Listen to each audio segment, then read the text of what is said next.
کر کے ہی رہے گی۔ میری آپی نے میری بیوی پر کڑی نظر رکھ لی، کیونکہ میری آپا کو میری بیوی پر عجیب طرح کا شک ہو گیا تھا۔ اب میرا رویہ میری بیوی کے ساتھ بہتر ہونے لگا تھا۔ میں اب اسے ڈانٹتا نہیں تھا، اس کا خیال رکھتا اور خود اپنی خوشی سے روز رات کو گوشت لا کر دیتا۔ میری ماں اور بہنیں اب اگر میری بیوی کے خلاف کچھ بھی کہتی تو مجھے فرق نہیں پڑتا، میں ان کی کسی بھی بات پر یقین نہیں کرتا۔ میری بہنیں بھی اس بات پر حیران تھی کہ اس کو ایک دم کیا ہو گیا ہے اور یہ اچانک کیسے اپنی بیوی کے غلام بن گیا۔ مجھے بھی اندازہ نہیں تھا کہ میرے ساتھ ہو کیا رہا ہے۔ مجھے اب اپنی بیوی سے اپنائیت ہونے لگی تھی، اس کے ساتھ رہنا، وقت گزارنا مجھے اچھا لگنے لگا تھا۔ ایسے ہی ایک اور مہینہ بیت گیا۔ میری بیوی کے بارے میں میرا نظریہ اب بدلنے لگا تھا۔ وہ جب بھی صبح جاگتی تو مجھے 18 سال کی لڑکی جیسی جوان لگا کرتی۔ مجھے اب اپنی بیوی بہت خوبصورت لگتی تھی، جیسے وہ پرستان کی پری ہو۔ میں بہت حیران ہوتا کہ اس حسین لڑکی کو میں مارا کرتا تھا۔ میں نے اپنی بیوی سے اپنے اعمال کی معافی بھی مانگی۔ اب ہر وقت بیوی کے پاس رہنے کو میرا دل کرتا۔ میں نہ صرف ہر وقت اس کے ساتھ رہتا بلکہ اس کی خدمت بھی کیا کرتا، اس کے لیے کھانا پکاتا اور اس کے سارے کام کرتا اور اسے کوئی کام نہ کرنے دیتا۔ میری بہنیں اور ماں سب سے بہت غصے میں آتی اور مجھے کھری کھری سنا دیتی، مگر میں ان سے لڑ پڑتا اور کہتا کہ اپنی بیوی کے بارے میں ایک لفظ بھی نہیں سنوں گا۔ میری ماں مجھے میرے بچپن کا واسطہ دیتی اور کہتی کہ اس وقت کو یاد کرو جب تمہارا باپ تم چاروں بہن بھائیوں کو اس دنیا میں اکیلا چھوڑ کر چلا گیا تھا، تب میں نے تم سب کو اپنے خون پسینے کی کمائی سے کھلایا پلایا ہے اور آج تم اپنی ماں کے مقابل کھڑے ہو گئے ہو۔ میں کہتا کہ امی کچھ بھی کہو مگر میری بیوی کو کوئی تکلیف نہ دو۔ اب بہنیں اور میری بیوی نے بہت سہ لیا ہے۔ ایسے ہی کئی دن گزرے جا رہے تھے۔ ایک دن میری آپی کو اس گوشت کا راز پتہ چل گیا تھا اور میری غیر موجودگی میں میری بیوی کو ڈانٹنا شروع کر دیا اور ڈانٹتے ہوئے میری بیوی پر ہاتھ بھی اٹھا دیا۔ میں جب وہاں پہنچا تو میری آپی نے مجھے وہ راز بتا کر قائل کرنے کی کوشش کی، مگر دیکھ کر میرا پارا ہائی ہو گیا اور میں نے غصے میں اپنی بہن کو گھر سے دھکے دے کر نکال دیا۔ آپی چیختی رہی اور چلاتی رہی مگر میں نے آپی کی ایک بھی نہ سنی۔ میری چھوٹی بہنیں اور ماں بھی مجھے روکتی رہی مگر میں نے کہا کہ تم میں سے اگر کسی کو جانا ہے تو تم لوگ بھی چلے جاؤ۔ میری ماں پہلے ہی بیمار تھی، اس سب کو دیکھ کر بستر کو لگ گئی۔ میری چھوٹی بہنیں چپ کر کے اب سارا دن گزار دیا کرتی، کسی سے کوئی بات نہ کرتی۔ ماں تو ادھموئی ہو کر چارپائی پر پڑی تھی اور میں اپنی بیوی کی خدمت میں مصروف رہتا، سارا دن اس کا خیال رکھتا اور رات کو اس کے لیے گوشت لے کر آتا۔ میں تھوڑا حیران تھا کہ روز رات کو بلی گوشت کیسے کھا لیتی ہے، مگر پھر نہ جانے یہ بات خود بخود میرے ذہن سے نکل جاتی اور مجھے یاد نہ رہتی۔ اب مجھے دن ہو یا رات اس سے کوئی فرق نہیں پڑتا، مجھے صرف اپنی بیوی سے فرق پڑتا تھا۔ میں ہر وقت اس کے ساتھ رہنا چاہتا تھا، اس کے ساتھ کے سوا مجھے اس دنیا میں کچھ بھی پسند نہیں تھا۔ نماز اور روزوں سے بھی اب میرا کوئی تعلق نہیں رہا تھا۔ شاید 1 سال ہو گیا تھا مجھے نماز پڑھے ہوئے۔ پھر ایک دن ایک عجیب واقعہ ہوا۔ میرا ایک دوست عالم دین تھا اور ایک دن وہ مجھ سے ملنے میری دکان پر آیا۔ بات چیت کے دوران نماز کا وقت ہو گیا تھا۔ میں نماز نہیں پڑھنے جانا چاہتا تھا مگر میرا دوست مجھے زبردستی نماز کے لیے لے گیا۔ آج کافی عرصے بعد نماز پڑھ کر مجھے بہت سکون ملا تھا۔ میں نے محسوس کیا تھا کہ اپنی بیوی سے ملنے کا جذبہ میرے دل میں قدرے کم ہو گیا ہے۔ اس رات میں نے دکان پر دیر تک کام کیا وگرنہ شام ہوتے ہی گھر آ جاتا۔ آج بھی جب میں گھر پہنچا تو میری بیوی ہمیشہ کی طرح میرا انتظار کر رہی تھی۔ میں نے گوشت کا تھیلا اسے پکڑایا اور آرام کرنے کے لیے کمرے میں چلا گیا۔ آج مجھے نیند بھی نہیں آ رہی تھی بلکہ اس بات کا احساس ہو رہا تھا کہ اپنی ماں اور بہنوں کے ساتھ میں نے کیسا سلوک کیا۔ یہی سب سوچتے ہوئے میں نے آنکھیں بند کر کے لیٹا رہا۔ پھر ایک عجیب واقعہ ہوا تھا۔ میری بیوی آدھی رات کے وقت بستر سے اٹھی اور مجھے باخور دیکھا۔ جب اسے یقین ہو گیا کہ میں سو رہا ہوں تو وہ بستر سے اٹھی اور کمرے سے باہر چلی گئی۔ میں بھی حیران تھا کہ میری بیوی کہاں جا رہی ہے۔ میں بھی بستر سے اٹھا اور اس کے پیچھے چلنے لگا۔ وہ کمرے سے نکلی اور پھر باورچی خانے میں چلی گئی۔ میں دھیرے دھیرے قدم اٹھاتا وہ اس کے پیچھے چلا جا رہا تھا۔ وہ باورچی خانے میں گئی اور دروازہ اندر سے بند کر لیا۔ میں باہر کھڑا ہوا چھپ چھپ کر اندر دیکھنے لگا۔ جب میں نے اندر کا منظر دیکھا تو میرے پیروں تلے سے زمین نکل گئی۔ اندر میری بیوی نے دیو کا ایک حصار بنا رکھا تھا اور اس حصار کے درمیان بیٹھ کر عجیب و غریب ورد کر رہی تھی اور ساتھ ساتھ کچا گوشت جلا رہی تھی۔ وہ اتنی تیز رفتاری سے جھومتے ہوئے کچے گوشت پر کچھ پڑ رہی تھی کہ ایک عام انسان اس کا تصور بھی نہیں کر سکتا تھا۔ مجھے یہ سب دیکھ کر کے راحت محسوس ہو رہی تھی، مجھے خوف بھی آ رہا تھا۔ میں جلدی سے وہاں سے چلا گیا اور اپنے کمرے میں جا کر سو گیا۔ صبح جب اٹھا تو اٹھ کر فجر کی نماز پڑھی اور سچے دل سے اللہ سے معافی مانگی اور پوچھا کہ یا اللہ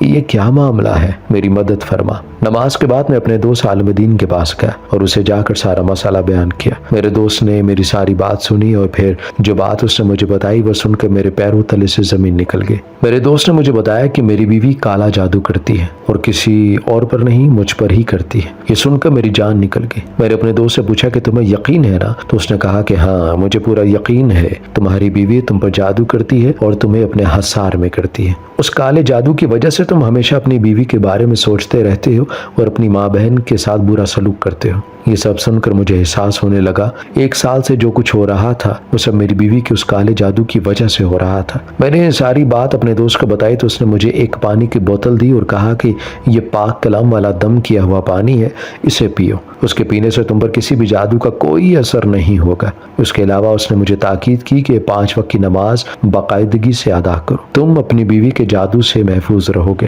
میں کافی حیران تھا، پانی کی بوتل لے کر اپنے گھر آ گیا۔ میں نے اب ساری نمازیں بھی پڑھنا شروع کر دی اور قرآن پاک کی تلاوت بھی شروع کر دی۔ میری بیوی کا جادو مجھ پر کم ہونے لگا تھا۔ میں اب روز رات کو اس کا پیچھا کرتا اور کچن میں جا کر دیکھتا کہ وہ کیا کرتی ہے۔ اس نے اپنے عمل کی مقدار بھی بڑھا دی تھی مگر میرا رب مجھے اس سے بچا رہا تھا۔ ایک دن میں اپنی ماں کے کمرے میں گیا جو بے سد پڑی تھی اور ماں سے بات کرنے کی کوشش کی۔ میری چھوٹی بہنوں نے مجھے ماں سے بات کرنے سے روک دیا۔ میں منت سماجت کرتا رہا تو میری ماں نے ہاتھ کا اشارہ کیا اور کہا کہ بات کرو۔ میں نے اپنی ماں کو ساری بات بتائی اور کہا کہ امی مجھے معاف کر دے۔ میری ماں نے کہا کہ بیٹا کاش میں تمہاری ماں نہ ہوتی تو تمہیں کبھی معاف نہ کرتی، لیکن میں تو تم سے ناراض ہوں ہی نہیں۔ میں امی کے گلے لگ گیا اور کہا کہ امی میں آپ ہی کو بھی گھر واپس لانا چاہتا ہوں۔ وہ کہاں ہے؟ امی نے کہا کہ تمہاری آپ ہی کو بھی واپس لے آئیں گے۔ پھر میں نے امی سے کہا کہ آپ نے میری شادی اتنی بڑی عمر کی لڑکی سے کیوں کی؟ امی کہنے لگی کہ بیٹا تمہارے باپ کا ایک دوست تھا جس نے مرنے سے پہلے تمہارے باپ سے وعدہ کیا تھا کہ اس کی اکلوتی بیٹی کی شادی اپنے بیٹے سے کرے گا، اور یہی وجہ تھی کہ مجھے تمہارے باپ کے مرنے کے بعد اس وعدے کو پورا کرنا تھا اور اسی لڑکی سے تمہاری شادی بھی کرنا تھی، اور میں نے کر بھی تھی۔ میں اپنی امی کے گلے لگ گیا اور کہنے لگا کہ میں نے یوں ہی فضول میں آپ کو غلط سمجھا۔ امی نے مجھے تھپکی دی اور میرے آنسو پونچھے اور کہا کہ کل ہم تمہاری بہن کو لینے جائیں گے۔ اس رات پھر سے میری بیوی رات کو باورچی خانے گئی اور میں معمول کے مطابق اس کے پیچھے گیا۔ میں اسے چھپ کر دیکھ رہا تھا مگر اس کی نظر مجھ پر پڑ گئی۔ مجھے دیکھتے ہی وہ زور زور سے چیخنے لگی اور پھر میرے قدموں میں آ کر گر گئی اور زار و قطار رونے لگی اور کہنے لگی کہ میں نے تمہیں حاصل کرنے کے لیے اتنا سب کچھ برباد کر دیا۔ وہ چیخے جا رہی تھی، میں سب سے ڈر رہا تھا۔ میں نے جلدی سے پاک پانی اس پر پھینکا تو وہ بے ہوش ہو کر گر گئی۔ صبح میری بیوی کو ہوش آئی تو وہ رونے لگی اور پھر میں نے اسے پوچھا کہ اس نے یہ سب کیوں کیا، تو وہ کہنے لگی کہ میں نے ہمیشہ زندگی اکیلے گزاری تھی۔ میرا باپ مجھے چھوٹے ہوتے ہی چھوڑ گیا تھا، ماں مر گئی اور شوہر کبھی میں پسند نہیں آئی۔ میری نندیں اور ساس مجھ پر ظلم کرتی تھیں اور ان کا کرنا بھی بنتا تھا۔ کون برداشت کرتا لڑکے سے بڑی اس کی بیوی کو؟ میں ساس، نند اور شوہر کے ظلم و ستم سے تنگ آ چکی تھی اور بہت پریشان رہتی۔ میری ایک سہیلی نے مجھے ایک عامل بابا کے پاس جانے کا مشورہ دیا۔ میں عامل بابا کے پاس گئی تو اس نے مجھے یہ عمل بتایا اور کہا کہ اس عمل سے تم اپنے شوہر کو قابو میں کر سکو گی، اور پھر میں نے یہی عمل شروع کر دیا۔ میرا شوہر میرا ہونے لگا تھا اور کافی دیر یہ سب چلتا رہا مگر پھر میرے ہاتھ سے یہ سب نکلنے لگا۔ میری بیوی رونے لگی اور سب سے معافی مانگنے لگی۔ میں نے اپنی بیوی کے آنسو پونچھے اور کہا کہ اس میں تمہاری نہیں بلکہ میری غلطی ہے۔ میں نے اپنی بیوی کو معاف کر دیا۔ میری امی اور بہنوں نے بھی میری بیوی کو معاف کر دیا۔ کچھ دن بعد میں اپنی آپ ہی سے معافی مانگ کر اسے اپنے گھر لے آیا۔ اب میں اپنی بیوی سے نفرت نہیں کرتا بلکہ اسے دل سے قبول کر چکا ہوں۔ کاش میں یہ سب بہت پہلے سمجھ جاتا اور میری بیوی کو یہ قدم نہ اٹھا۔